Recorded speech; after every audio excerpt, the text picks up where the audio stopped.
Welcome children.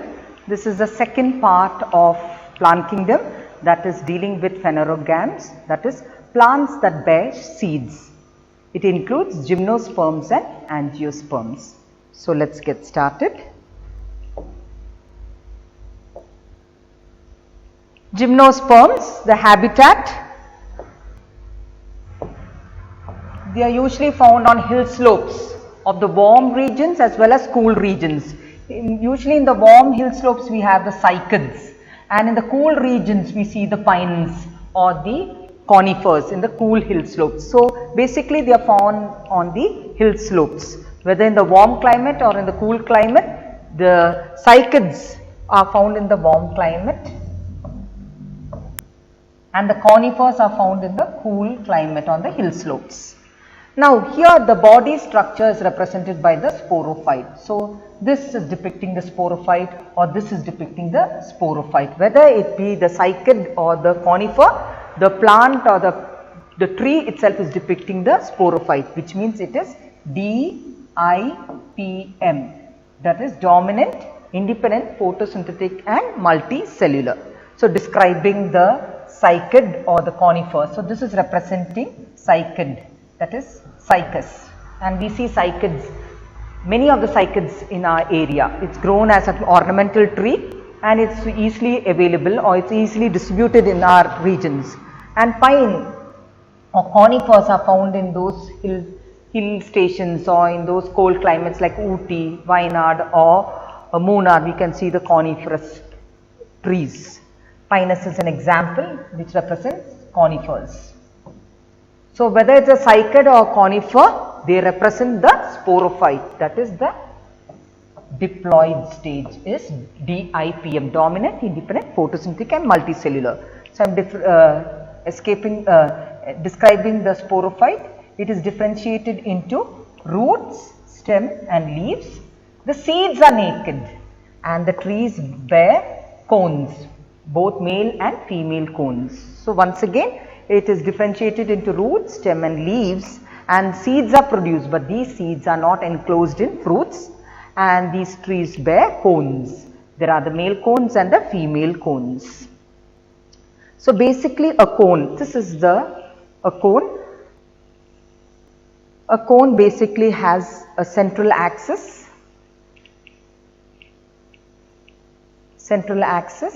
around which are arranged the sporophylls. See, these structures are called the sporophylls. Leafy structures, hardy, woody structures called the sporophylls. So on these sporophylls are located the sporangium, and inside the sporangium are the spores. So once again, basically a cone comprises a central axis. See, in the center there is a central axis, and around the central axis these sporophylls are arranged. How are they arranged? Spirally arranged around the central axis, and on each of these sporophylls, see, there is a sac.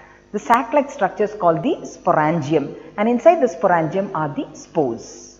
Now in gymnosperms there are two types of cones, the male cone and the female cone. The male cone, you can see these sporophylls are having gaps. They are not tightly packed or compact. They are having gaps. And the name of these sporophylls for male cone is called microsporophylls. And the sporangium that bears the spores is called microsporangium. And the spores are called microsporangia, microspores. So it's easy to describe the male cone. There is a central axis. Around the central axis are arranged the sporophylls, which are called microsporophylls, and each microsporophyll consists of a sac called microsporangium, and each microsporangium bears numerous microspores. Talking about female cone, this is an example of a female cone. It is compact. You can see this more hardy and there is no much gap between the sporophylls. Now the names of these sporophylls is called the megasporophylls. So just like the male cone, there is a central axis, and the megasporophylls are spirally arranged, see, correctly spirally arranged around the central axis, and each of these megasporophylls bears the megasporangium, and inside the megasporangium are the megaspores. Now the difference between male cones and female cones is that male cones usually occurs in a cluster whereas female cones occur singly. And as I told you, male cones, there are gaps between the microsporophylls, whereas female cones, there is no much gap, or it's tightly compact without gaps between the megasporophylls. So basically a cone is like this, it's organized like this, a number of sporophylls spirally arranged, and on these sporophylls are the sporangium, and inside the sporangium there are the spores. So if I am drawing, this is the central axis which I am depicting in red. Then there are the sporophylls spirally arranged. Now I am drawing a 2D diagram, so I can't show the 3D spiral arrangement. They are spirally arranged around the central axis, and on each sporophyll are the sacs. See, sac-like structures called sporangium, plural sporangia, and inside these sporangium are the spores, numerous spores.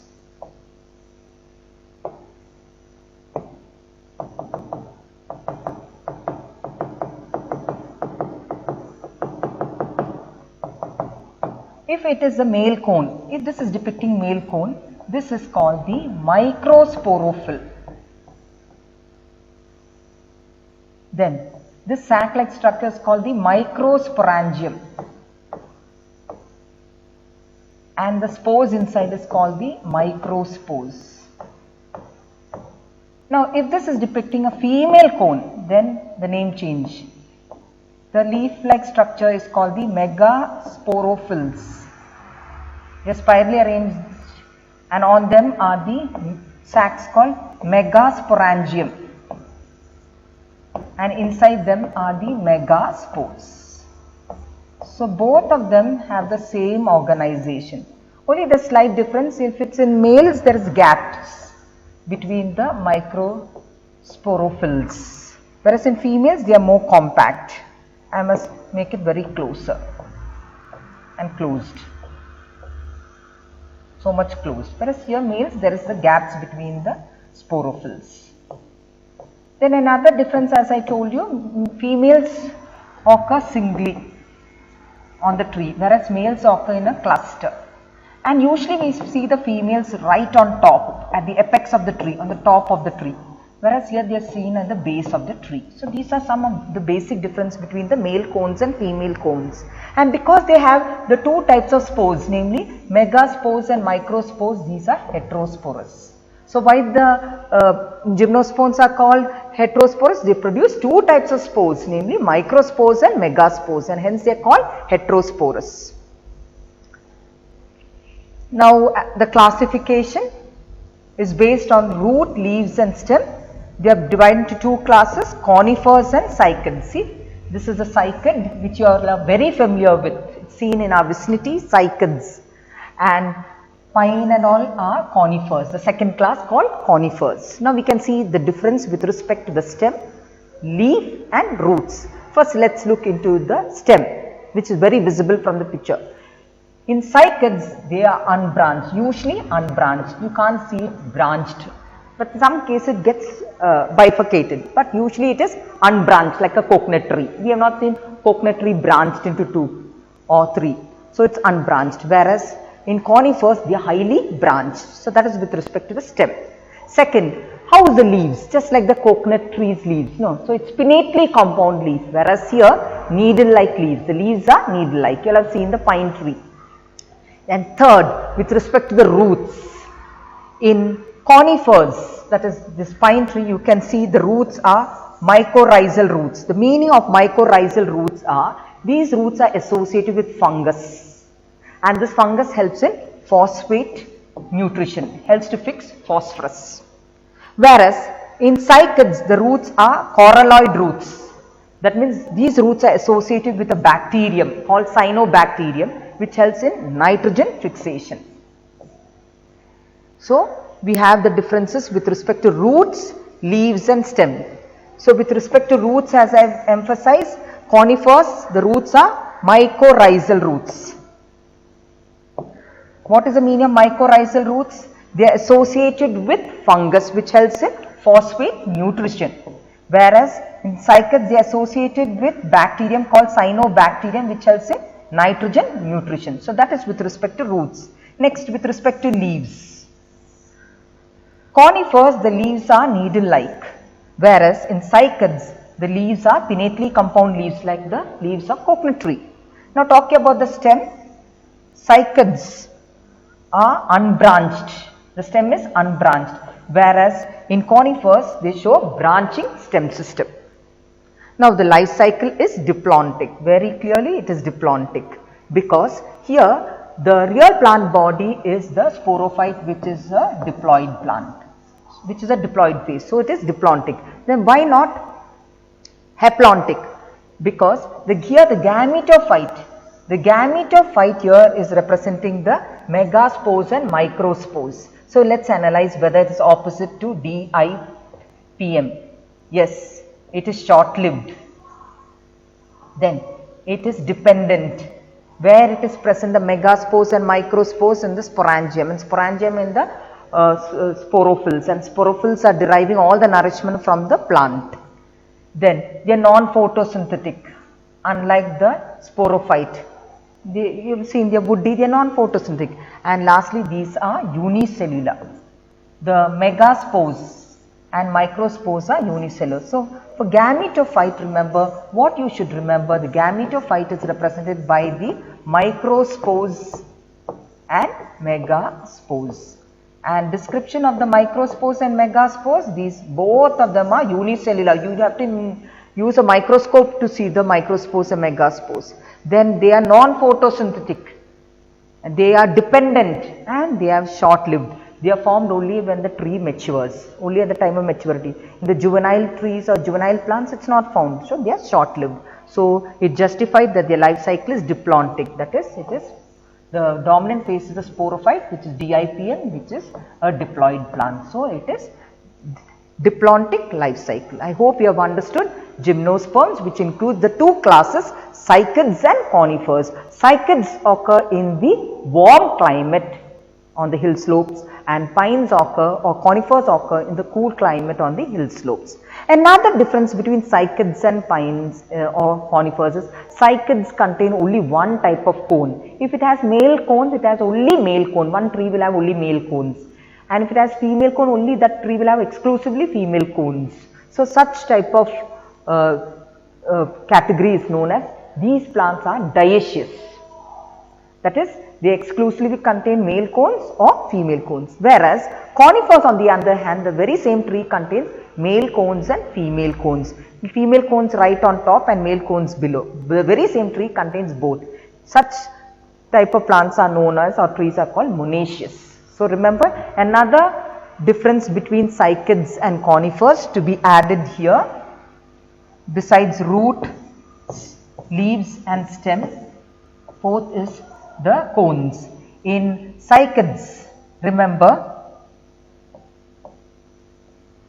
cycads are dioecious, whereas conifers are monoecious. Meaning of monoecious is the very same tree bears both the cones, male and female cones, and dioecious means there are two sets of trees, the trees which have male cones and trees which have female cones. So that should be added to the difference between conifers and cycads. I hope gymnosperms are clear. Now moving on to the last division, angiosperms, and the specialty of this is it dominates the plant kingdom. It is the largest group among the plant kingdom. Nearly 70% of the plant kingdom is angiosperms, and the distribution, they occupy wide range of habitat. The largest group, it ranges from the tiniest plant called Bulfia to the largest or the tallest plant, Eucalyptus. Wide range distribution. Then the real plant body again is a sporophyte, which is DIPM. So describing a flowering plant. So this is called a flowering plant. It is differentiated into root, stem and leaves. Not only that, the seeds are enclosed in fruits. In gymnosperms, we saw the seeds are naked, not enclosed in fruits. But here we have seeds, but they are enclosed in fruit. They bear flowers in which there are the reproductive organs, namely the stamen, the male reproductive organ, and carpel, the female reproductive organ. So, a brief outline of the stamen. The stamen has two parts, the filament and the anther. And inside the anther there are the pollen grains. Whereas the female reproductive organ is the carpel. It has three parts, stigma, upper part, style and ovary. Inside the ovary is the ovule. Stigma, style and ovary. It's inside the ovary is the ovule, and this ovule represents the gametophyte, and here the pollen grain represents the male gametophyte. So, there are two gametophytes. The male gametophyte is the pollen and the female gametophyte is the ovule. So, switching over to gametophyte. Now, let us check whether it is opposite to DIPM. Yes, it is opposite to D because it is short lived. It is only present when the flower or the plant matures. Then it is dependent for anchorage. It is not independent. It is not, the flower is not seen on the soil directly growing. It is anchored on the sporophyte. It also depends on food nutrients from the sporophyte. Non-photosynthetic, definitely from the color itself you can understand it is colorful. Then it is unicellular. See, inside the pollen you have the male gamete, and inside the ovule you have the egg, which is a female gamete. So, with respect to that we can say it is unicellular. So, it correctly goes opposite to DIPM. So, the gametophyte, the male gametophyte, the pollen, female gametophyte, the ovule goes correctly opposite to the sporophyte, the real plant body, which is DIPM. This is S, short lived, dependent, non-photosynthetic and unicellular. So, this is justified. The life cycle is diplontic because the prominent phase is the sporophyte, which is a diploid. Now, moving on to the classification.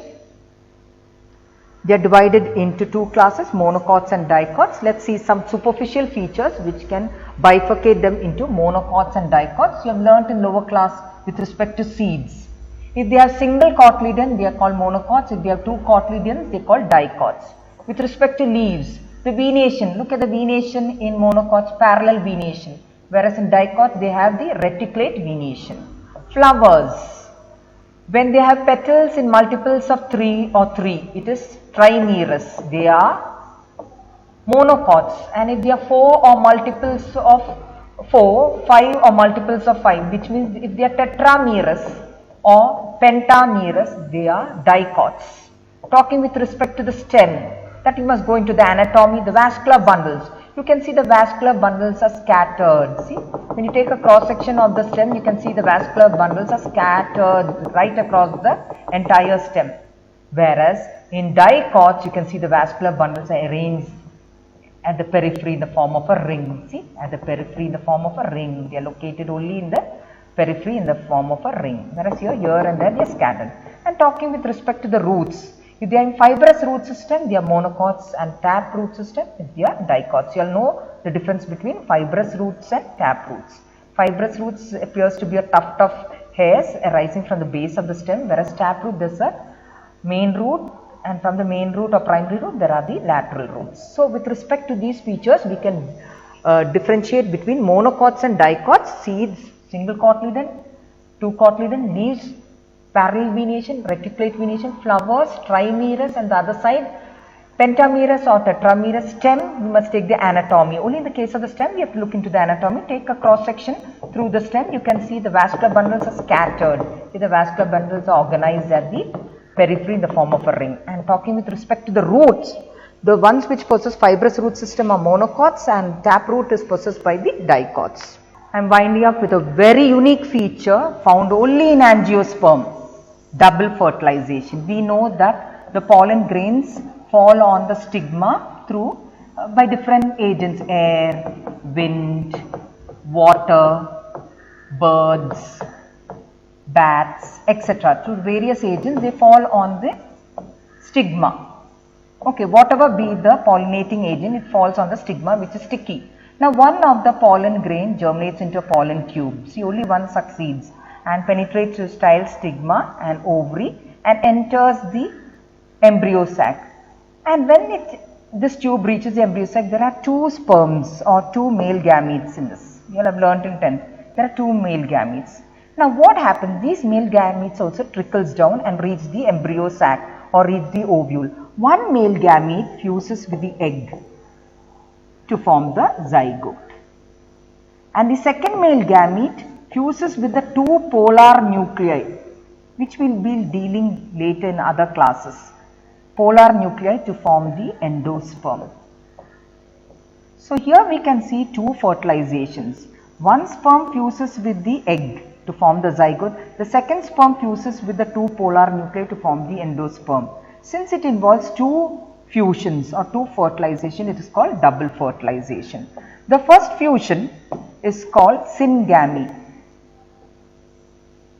where the egg and sperm fuses. The second fusion is called triple fusion. It's called triple fusion because 2 polar nuclei with the nuclei of the sperm. So 3 together. So that is called triple fusion, which results in endosperm formation. Since 2 fertilizations are occurring, it is called double fertilization. It's only found in angiosperm, and therefore it's a unique feature of angiosperms, the widely distributed or widely found plants on the earth. Now in this context, with this context of pollination, I wish to talk about the pollination in gymnosperms. So here in angiosperm we saw there are different agents that are accomplishing pollination. It can be the wind, or it can be the water, it can be the bird, bat, etc. But in gymnosperms, pollination is only via wind. Pollination is only possible through wind. Wind is the only agent which is bringing about pollination. See, there are the female cones right on top and the male cones at the base, and the female cones are swaying in the air waiting for the deposition of the pollen grains. And we can see the trees are full of these pollen grains, and it's only based or depending on the wind for the pollen grains to be transferred. So I wind up this video with a small clipping of the pollen grains that fills the atmosphere to form a pollen cloud. So much of pollen grains are found in these trees, and when there's a heavy wind or storm, the pollens all come off and they fill the air like a cloud. So we can see a burst of cloud of pollen grains, which is not a common sight in our country like ours, but it's common in those very cold countries where there are the coniferous. So here this is a tree. Definitely, is it a cycad or conifer? It's a coniferous pine tree.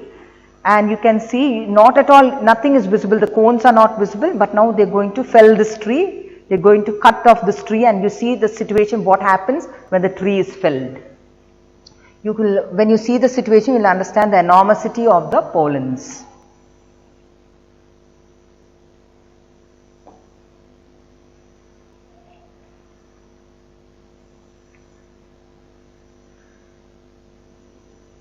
See, look at the pollen dust filling the clouds, filling the air.